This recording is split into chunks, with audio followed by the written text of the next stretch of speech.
असफलता एक चुनौती है। उसे देखो और स्वीकार करो। कहाँ कमी रह गई, उसे स्वीकार करो। जब तक ना सफल हो, नींद चैन की त्यागो तुम। संघर्ष का मैदान ना छोड़कर भागो तुम। कुछ किए बिना जय जयकार नहीं होती।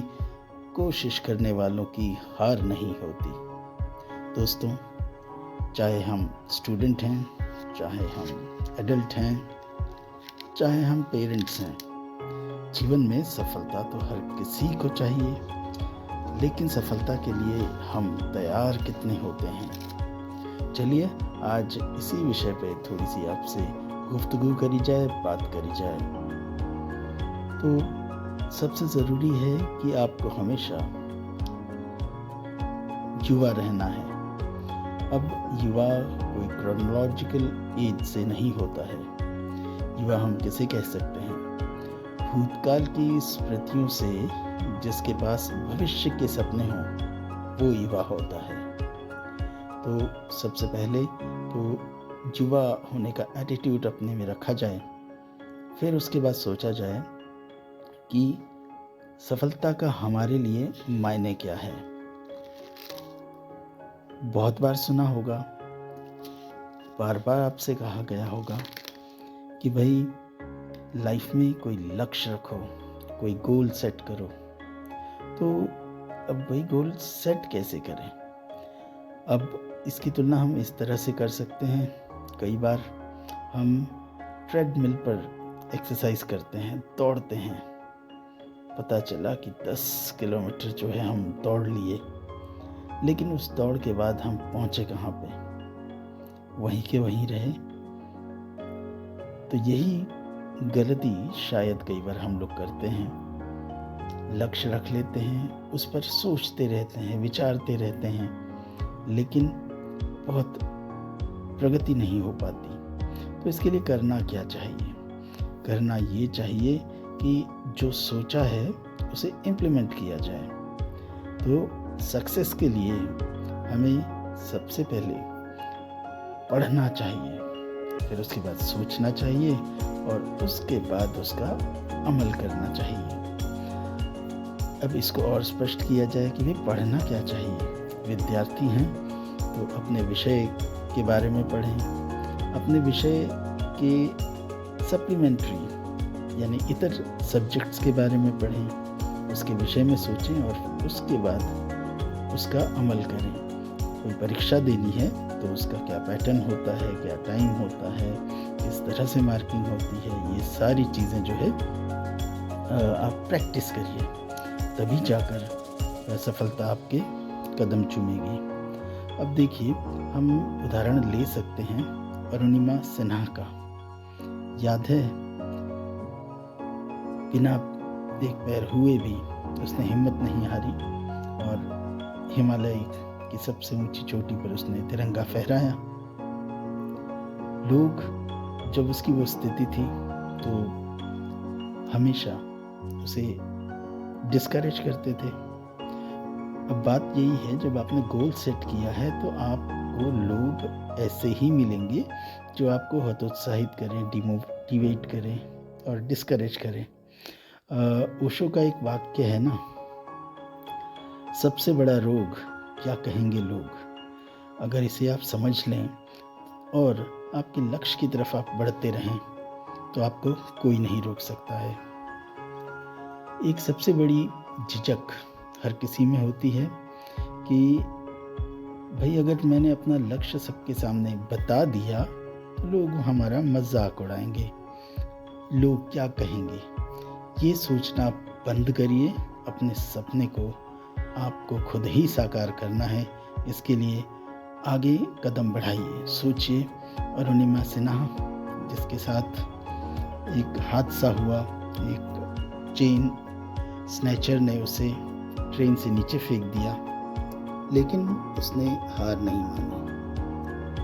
वो मेहनत करती रही। उसके सामने उसका लक्ष्य बहुत स्पष्ट था और उसने असंभव सा दिखने वाला एवरेस्ट जो है फतह कर लिया।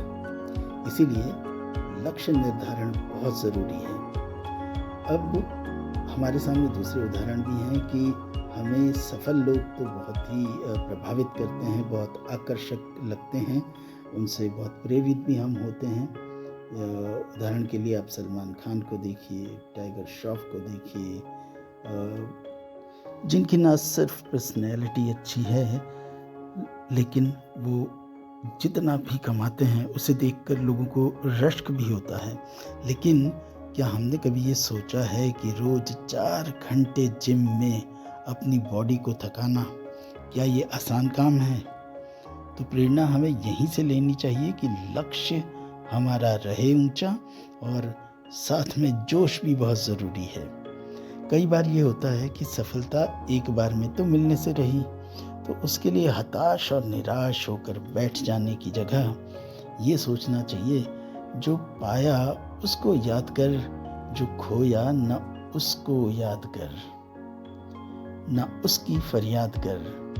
तो ये सफलता के लिए आवश्यक है कि हम हमारा लक्ष्य बहुत स्पष्ट रखें। दूसरा, जोश ज़बरदस्त होना चाहिए। तीसरी बात यह है कि हम एक्सीलेंस के लिए जो है टारगेट करें, यानी कहते हैं ना, छोटा लक्ष्य नहीं, लक्ष्य बड़ा ही रखो। Go for excellence. जिस भी क्षेत्र में आप जाना चाहते हैं, ये सोचिए आप उसमें कि मैं सबसे बेहतरीन जो है वो बनना चाहूँगा। तो आपको एक प्रेरणा मिलेगी। आप किसी भी मिड लेवल का या किसी छोटी चीज़ के लिए जो है अपने आप को संतुष्ट नहीं करेंगे। तो ये एक्सीलेंस क्या होता है? एक्सीलेंस ये होता है कि जो वर्तमान में बेंचमार्क्स हैं, जो बेस्ट कहे जाते हैं, आप उससे आगे की सोचिए। किसी के जैसा बनने की कोशिश मत करिए। Be yourself. अगर हम किसी को कॉपी करने जाएंगे तो हम शायद उसकी बेस्ट कॉपी बन सकते हैं, बेस्ट प्रतिकृति बन सकते हैं, लेकिन हम हमारा बेस्ट नहीं कर सकते। तो इसीलिए बहुत ज़्यादा नकल नहीं, प्रेरणा ज़रूर लीजिए, लेकिन लक्ष्य जो है अपना होना चाहिए और एक ओरिजिनलिटी होनी चाहिए। तो go for excellence, go for originality. इसके साथ ही एक और चीज़ है कि आज के समय में जल्दी सबको है कि रातों रात जो है हम लोग बिल्कुल धन संपन्न हो जाएं, समृद्ध हो जाएं, लेकिन वास्तविक दुनिया में ये हकीकत है नहीं। इसके साथ ही ये सोच कि जल्दी से हम सेटल हो जाते हैं, लेकिन दोस्तों, सेटल होने वाले लोगों ने पाया क्या है? आप हमारे पुराने इतिहास को देखें, ग्रंथों में देखें, जो सेटल हुआ है उसने तो कुछ नहीं पाया। कृष्णा ने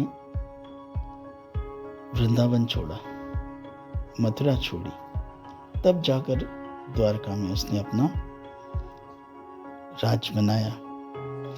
तो हमेशा कुछ नया करते रहने का हम में जज्बा रखें, तभी हम विकास करते रहेंगे। नहीं तो बहुत जल्दी आपने देखा है आज के समय में बर्नआउट हो जाता है। बर्नआउट हो जाना मतलब ये है कि आप किसी चीज़ के पीछे भागे, बिल्कुल उसके पीछे भूत प्रेत की तरह भागे, पागलों की तरह भागे, लेकिन जब वो चीज़ मिल गई तब क्या हुआ?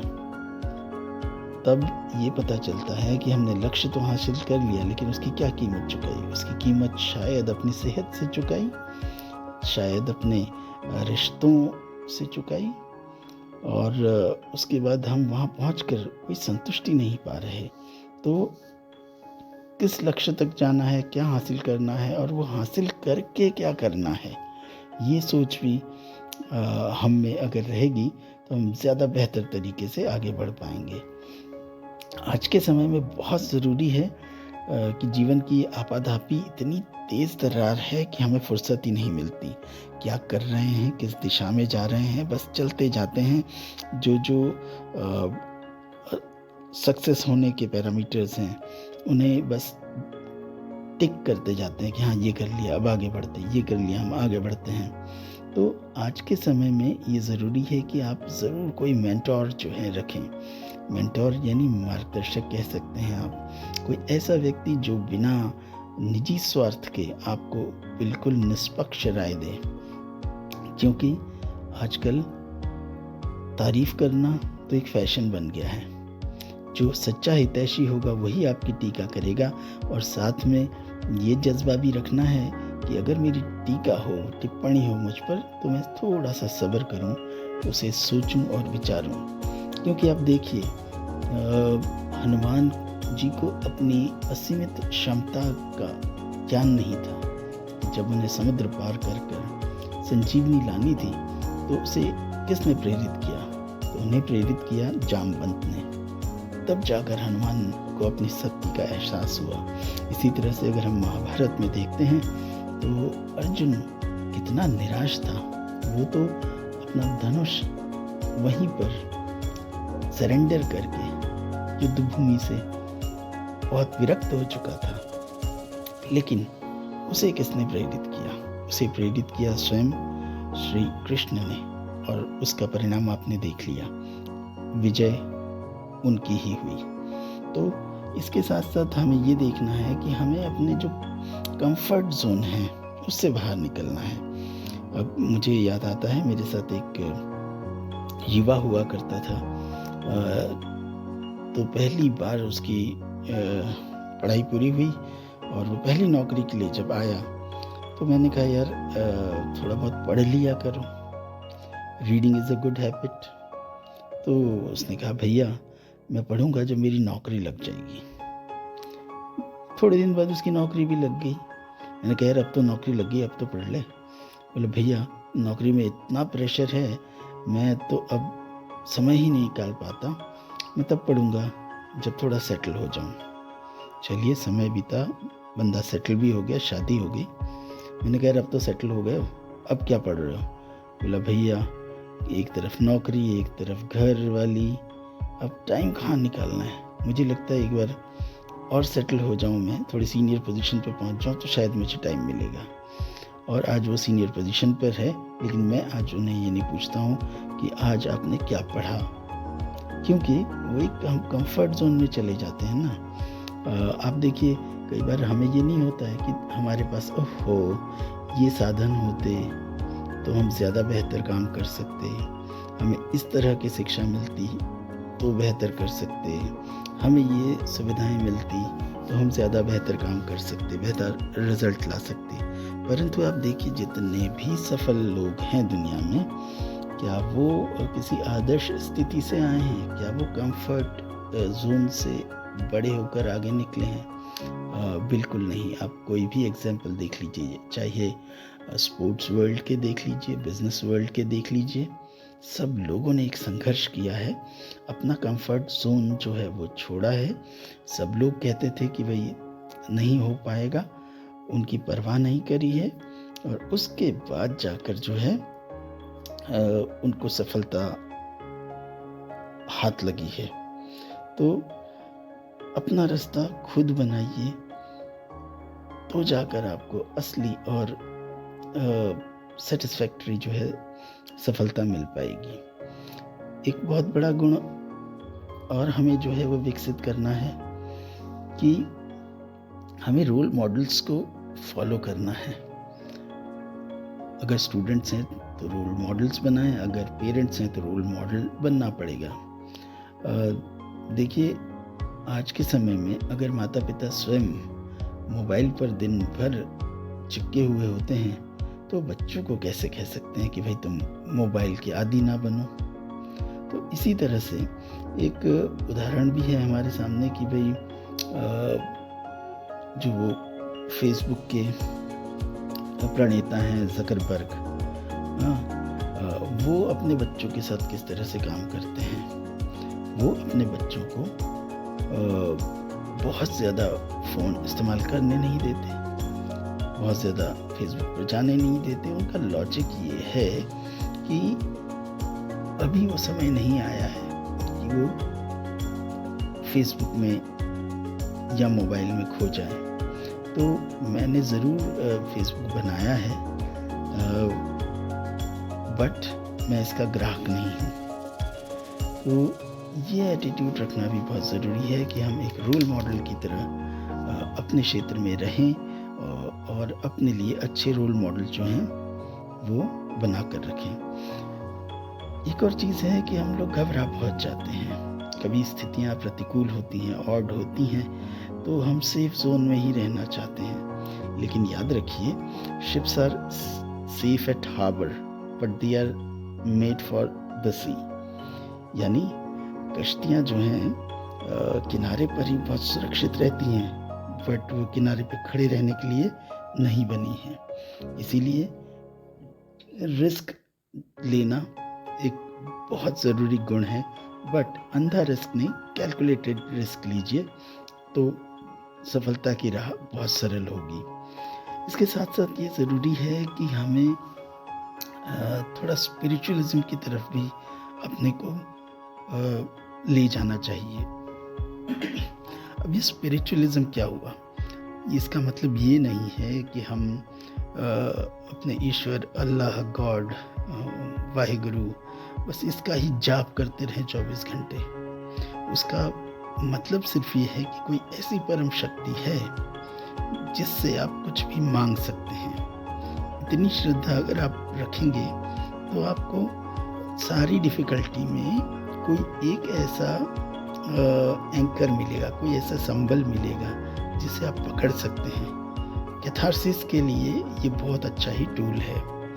अब जो गलत तरीके से इंटरप्रेट करते हैं पॉजिटिव होने को, उसका एक उदाहरण देखिए। एक भक्त था जो रोज ईश्वर के मंदिर में जाता था और हाथ जोड़कर उससे कहता था, हे भगवान मेरी लॉटरी लग जाए, हे भगवान मेरी लॉटरी लग जाए। ऐसा रोज रोज की प्रार्थना से परेशान होकर एक दिन ईश्वर सामने प्रकट हुए और भक्त को कहा, अरे भाई, सिर्फ रोज रोज प्रार्थना करने से क्या होगा, तुम जाकर टिकट तो खरीदो। तो इसका मतलब ये है कि सिर्फ हमें अंधश्रद्धा नहीं रखनी है। अब कोई आपको फिल्म याद आ रही है, 3 इडियट्स, परीक्षा है, कोई गाय को रोटी खिला रहा है, कोई जो है नाग देवता को कहता है कि मैं तुम्हें दूध पिलाऊंगा, और ऐसी कितनी सारी भ्रांतियां हमारे यहाँ प्रचलित हैं। तो अंधविश्वास नहीं, विश्वास को जो है अपने अंदर लाइए। Successful is always beautiful. देखिए, आप अगर सफल हैं तो जो भी आप करते हैं ना, वो ट्रेंड बन जाता है। अगर प्रभु देवा चप्पल में ही किसी फंक्शन में पहुंच जाते हैं तो उन्हें कोई नहीं टीका टिप्पणी करने वाला। उल्टा ये कहा जाएगा कि सादा जीवन उच्च विचार, लेकिन ये आम जीवन में नहीं हो पाता। तो इसीलिए सबसे पहले आप सफल बनिए। आपने ओमपुरी को देखा है, कैसा चेहरा, इतने उसमें दाग थे, पहली नज़र में लगता है हीरो बन पाएगा, लेकिन कितनी बेहतरीन अदाकारी का नमूना उन्होंने देश के सामने छोड़ा हुआ है।